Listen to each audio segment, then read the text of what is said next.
नमस्कार, मेरे YouTube पे एस्ट्रो नरेश पर आपका स्वागत है। मैं हूं नरेश कुमार। हम बात कर रहे हैं शनिदेव के गोचर की 2023 में।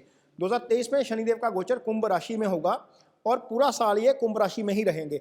हालांकि शनिदेव का जो गोचर है ये पिछले साल ही अप्रैल में हो गया था, लेकिन बीच में वक्री होते हुए शनिदेव मकर राशि में चले गए थे। मकर राशि से अभी गोचर कर रहे हैं और 17 जनवरी को गोचर जो है वो कुंभ राशि में शुरू हो जाएगा। अब इसका कर्क राशि पर क्या प्रभाव पड़ेगा इसकी विवेचना करेंगे, इसका एनालिसिस करेंगे, लेकिन उससे पहले ये बताएंगे कि जनवरी से लेकर दिसंबर तक शनि की स्थिति कुंभ राशि में कैसी रहेगी। 17 जनवरी को गोचर होगा, 12 फरवरी को शनि अस्त हो जाएंगे क्योंकि कुंभ राशि में ही सूर्य का गोचर हो रहा होगा और सूर्य शनिदेव को अस्त कर देंगे। 17 मार्च को दोबारा से शनि उदय हो जाएंगे, लेकिन इस बीच एक बड़ी डेवलपमेंट होगी। शनि 14 मार्च को अपना नक्षत्र परिवर्तन कर देंगे। शनि इस समय धनिष्ठा नक्षत्र से जो है वो गोचर कर रहे हैं। धनिष्ठा मंगल का नक्षत्र है जिसके साथ शनि की नहीं बनती।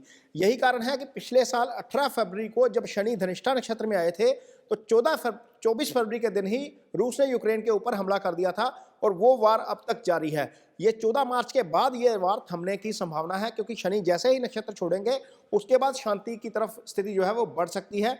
इस बात पर हमें थोड़ा सा राहत मिलेगी, दुनिया भर को इससे राहत मिलेगी क्योंकि सप्लाई चेन इस लड़ाई के कारण ही डिस्टर्ब हुई है। उसी के कारण महंगाई बढ़ी, फिर उसी के कारण इकोनॉमीज डिस्टर्ब हुई। सेंट्रल बैंक जो है वो दुनिया भर के उनको इंटरेस्ट रेट जो है वो हाई करने पड़े और उसके कारण ग्रोथ पर असर आया है। तो ये जब एक चीज़ हो जाएगी, रूस और यूक्रेन का कन्फ्लिक्ट हट जाएगा तो बहुत सारी चीज़ें दुनिया के लिए आसान हो जाएंगी।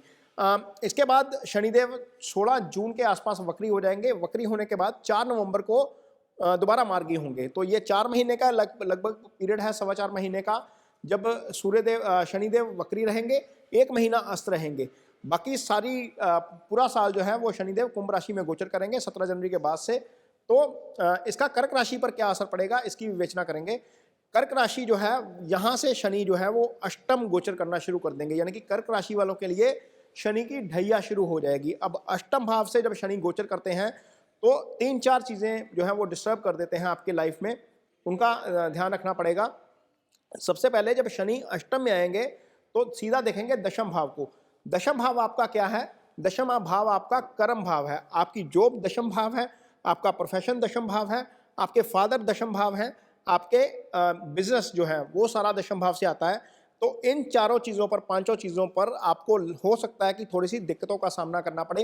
हो सकता है कि यहाँ पर चीज़ें स्लो हो जाएं, हो सकता है कि चीज़ें आपकी उम्मीद के मुताबिक ना हो। जितनी तेज़ी से आप एग्जीक्यूशन की उम्मीद कर रहे हैं वहाँ पर हर्डल आ सकती हैं क्योंकि शनि ये करेंगे और आपकी जो ढैया है लाइफ में उसको थोड़ा सा आपको खुद को मानसिक तौर पर उसके लिए तैयार करना चाहिए। इसका उपाय भी हम बाद में आपको बताएंगे, लेकिन सबसे पहले बताएंगे कि असर क्या हो सकता है।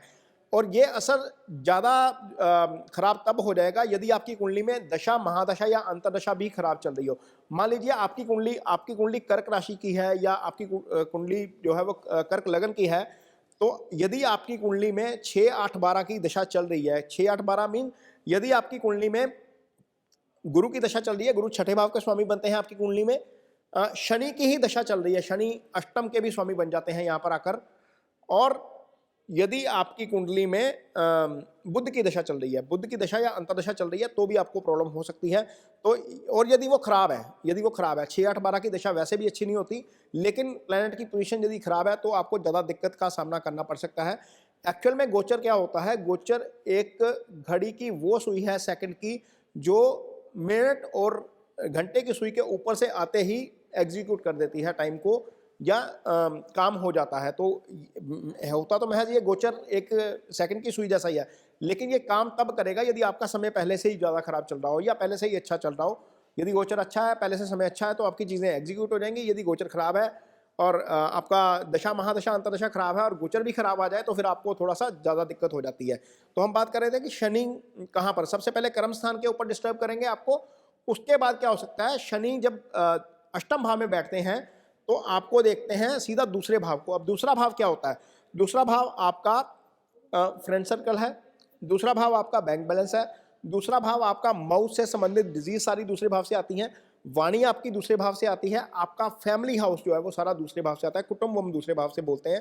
तो ये सारी चीज़ें आपको वहाँ पर दिक्कतों का सामना करना पड़ सकता है, वहाँ पर सिचुएशन थोड़ी सी प्रॉब्लम वाली हो सकती है। इसलिए इन सारी चीज़ों में यदि आपको कहीं ना कहीं कोई दिक्कत आती है तो अपने आप को मानसिक तौर पर तैयार करिए कि यहाँ पर दिक्कत हो सकती है।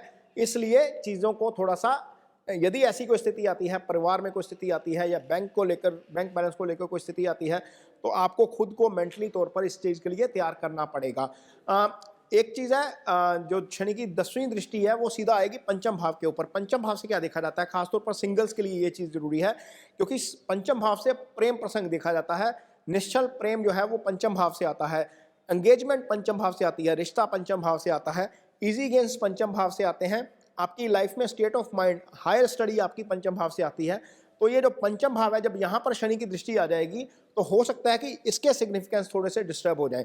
तो आपको थोड़ा सा ध्यान रखना पड़ेगा इन सिग्निफिकेंस को लेकर। और यदि ऐसी स्थिति आती है, कहीं आपके एग्जाम में दिक्कत हो रही है या कहीं आपने इन्वेस्टमेंट किया है, अब ये बात ध्यान जरूर रखिएगा कि पंचम पर शनि की दृष्टि है और आपको सट्टा नहीं करना है, लॉटरी और सट्टा ना करिएगा, नुकसान हो जाएगा। क्योंकि इजी गेन सारा पंचम से आता है, वहां पर शनि देख रहे हैं। जब शनि देख रहे होते हैं तो पंचम भाव का सिग्निफिकेंस खराब है। हाँ, ये आप तब कर सकते हैं यदि आपकी दशा ही पंचम की चल रही है या गुरु की दशा चल रही है और गुरु आपकी कुंडली में बहुत अच्छा है, तो फिर आप ये चीज़ कर सकते हैं, फाइनेंस से संबंधित स्पेकुलेशन वाला काम कर सकते हैं, अदरवाइज ना करिएगा। लेकिन उससे पहले भी यदि आप करते हैं तो किसी अच्छे विशेषज्ञ से अपनी कुंडली का विश्लेषण जरूर करवा लें कि क्या आपको स्पेकुलेट करना चाहिए या नहीं करना चाहिए। तो ये सारी चीज़ें जो है वो ध्यान में रखने वाली हैं। अब लास्ट में हम आपको उपाय बताएंगे, क्योंकि शनि अष्टम में है, तो अष्टम में गोचर शनि का अच्छा नहीं माना जाता और ढैया भी चल रही है, ये मार्च 2025 तक चलेगी। तो करना क्या है, सबसे पहले तो यह है कि आपके अंडर जितने भी लोग काम करते हैं, मान लीजिए आप सीनियर हैं ऑफिस में, या आप कंपनी के सीईओ हैं, या आप कंपनी चला रहे हैं, या आप कोई छोटी दुकान ही चला रहे हैं, आपके पास जो बंदा काम करता है वो शनि को रिप्रेजेंट करता है। यानी कि लेबर क्लास जितनी है वो सारी शनि को रिप्रेजेंट करती है।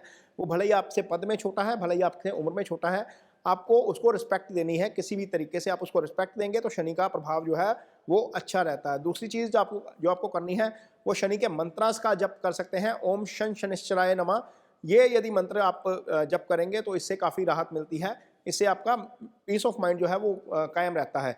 तीसरी चीज़, शनि अमावस्या आ रही है इसी 21 जनवरी को, आप उस दिन जाकर शनिदेव की पूजा कर सकते हैं, इसका फल बेटर मिलता है।